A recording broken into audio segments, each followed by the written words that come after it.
কথার বুদ্ধিতে অগ্নির মায়ের স্মৃতি ফিরে। বিস্তারিত জানতে সম্পূর্ণ ভিডিওটি দেখতে থাকুন। কথা অগ্নির মায়ের স্মৃতি ফেরাতে চায় দেখে অগ্নি বলে, কথা তুই কত ভালো, তুই জানিস মায়ের স্মৃতি ফিরলে হয়তো তোকে এ বাড়ি ছেড়ে চলে যেতে হবে, তাও তুই চাইছিস মায়ের স্মৃতি ফিরে আসুক। এদিকে কথা বলে, পাচক মশাই কায়দা কানুনদের ডেকে পাঠান, একটা মিটিং করতে হবে, যদি মায়ের বিষয়ে আরও কিছু জানতে পারি। এরপরে মিটিংয়ে অগ্নি বলে, আমার মা ভালো রান্না করতো, আর একটা ডায়েরিতে রেসিপি লেখা আছে, যে রান্নাটা করতে করতে মা গানও করতো। তখন কথা বলে, এতে হবে না, আরও কিছু জানতে পারলে ভালো হতো।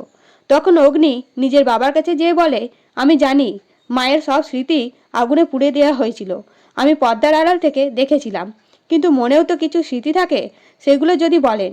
এই কথা শুনে অগ্নির বাবা কান্না করতে থাকে, আর আলমারি থেকে সঞ্চিতার একটা শাড়ি দিয়ে বলে, এটা আমি এত বছর থেকে যত্ন করে রেখেছিলাম, যদি পারো কাজ হয়ে গেলে এটা আমাকে দিয়ে যেও। এই কথা শুনে অগ্নি বলে, আমি কথা দিলাম কাজ হয়ে গেলে আমরা এটা ফিরিয়ে দেব।